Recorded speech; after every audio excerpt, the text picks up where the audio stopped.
नमस्कार दोस्तों, मैं अशोक अग्रवाल। 10-11 फरवरी 2021 को जो 6 ग्रहों की युति हो रही है मकर राशि में, इसके विषय में आपसे बात करूंगा। जब भी कोई आकाशीय घटना ऐसी होती है कि जब भी कोई ग्रह 4, 5, 6 ग्रह इकट्ठे हो जाते हैं, विशेषकर 5 से ज़्यादा ग्रह, जैसे इस बार छः ग्रह मकर राशि में इकट्ठे हो रहे हैं, तो कहते हैं कोई बड़ी विचित्र, कोई बड़ी खराब, कोई बड़ी दुखद घटनाएं होती हैं संसार में या देश में या व्यक्तियों के साथ। मगर मेरा ऐसा मानना नहीं है। जो आकाशीय घटनाएं होती हैं, इनका देश पे, विश्व पे और व्यक्तियों पे असर तो पड़ता है सामूहिक सामूहिक रूप से। इंडिविजुअल मैंने किसी पे ऐसा कोई खास असर इन युतियों का पड़ते नहीं देखा। ये जो युति हो रही है 10 फरवरी को 6 ग्रहों की मकर राशि में, उसमें सूर्य, बुध, शनि, गुरु, शुक्र और चंद्र हैं। तो ये जो ग्रह हैं ये इकट्ठे हो रहे हैं इस घर में। तो ब्रह्मांड को हमने 12 हिस्सों में बांटा हुआ है, 12 राशियों में बांटा हुआ है, यानी कि 12 कमरे हैं आकाश में। एक जगह पे, एक कमरे में, यानी कि जहाँ पे 1 या 2 आदमी होने चाहिए, वहाँ पे 6 आदमी इकट्ठे हो रहे हैं। और जो 6 व्यक्ति इकट्ठे हो रहे हैं, उनके विचार भी अलग हैं, उनके गुण धर्म अलग हैं। 6 ही ग्रहों के जो गुण धर्म हैं अलग हैं। चंद्रमा इमोशन का ग्रह है, सूर्य आत्मा का ग्रह है, शुद्धि का ग्रह है, शनि श्रम का ग्रह है, बृहस्पति धर्म का ग्रह है, शुक्र विलासता का ग्रह है और बुध चंचलता का ग्रह है।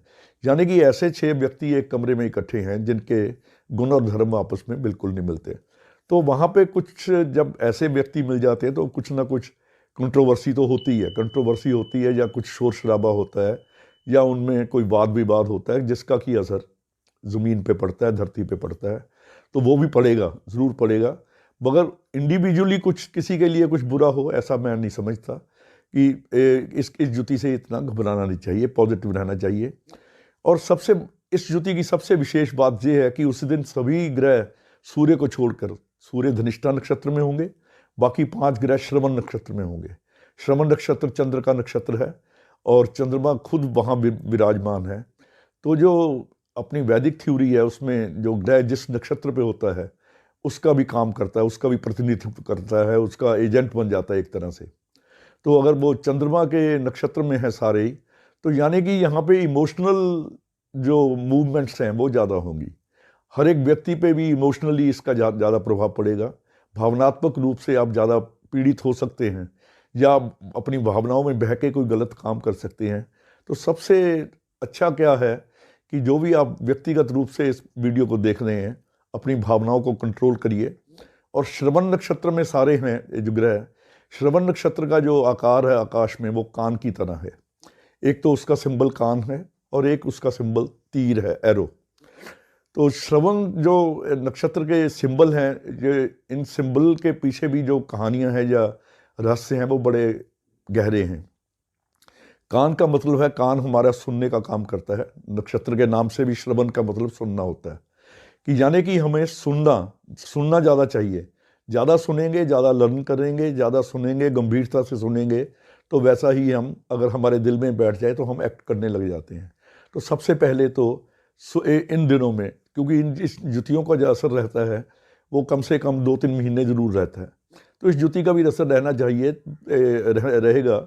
तो आप इसमें अपने कान का उपयोग ज़्यादा करें, यानी कि सुने ज़्यादा, बोले कम। क्योंकि जो नाद है, जो ब्रह्म नाद हुआ था ओम, वो भी सबसे पहले कान से ही सुना गया था।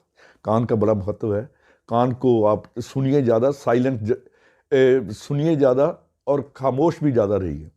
ये तो एक जो नक्षत्र पे ग्रह चल रहे हैं, श्रवण नक्षत्र पे, उसका महत्व है।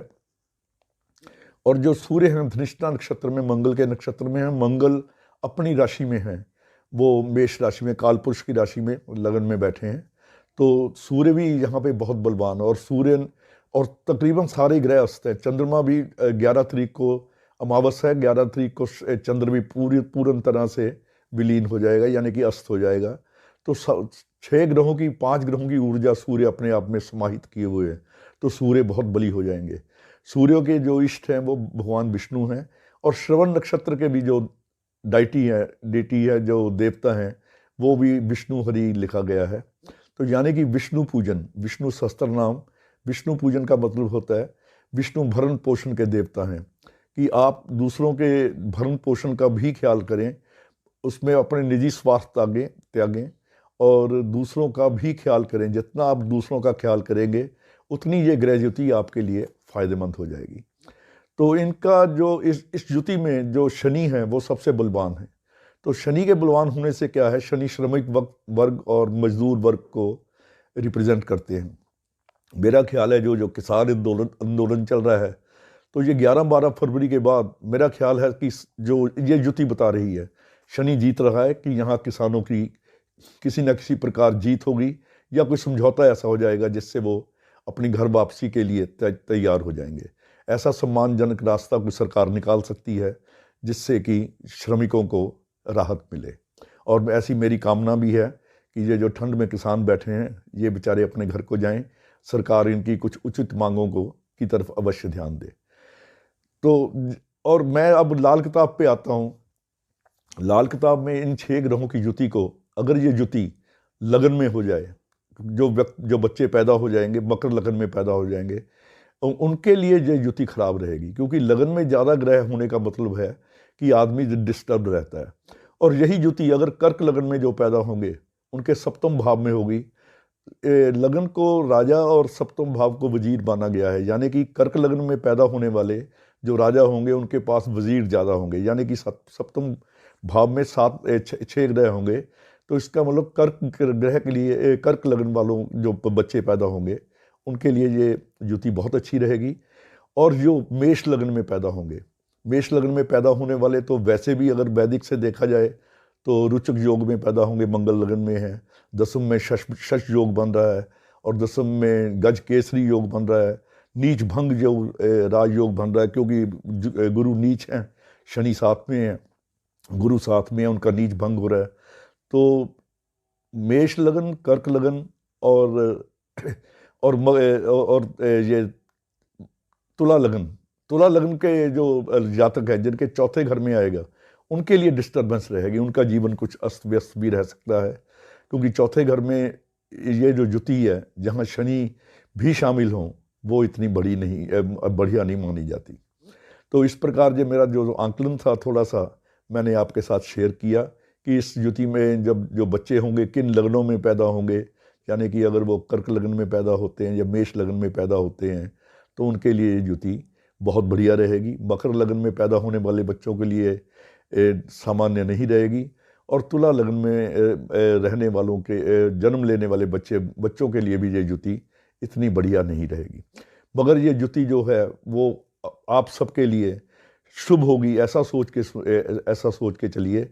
और अगर आप कहीं से विचलित होते हैं तो भगवान विष्णु सहस्त्र नाम पढ़ सकते हैं। ओम नमो भगवते वासुदेवाय, इस मंत्र का आप निरंतर जाप कर सकते हैं।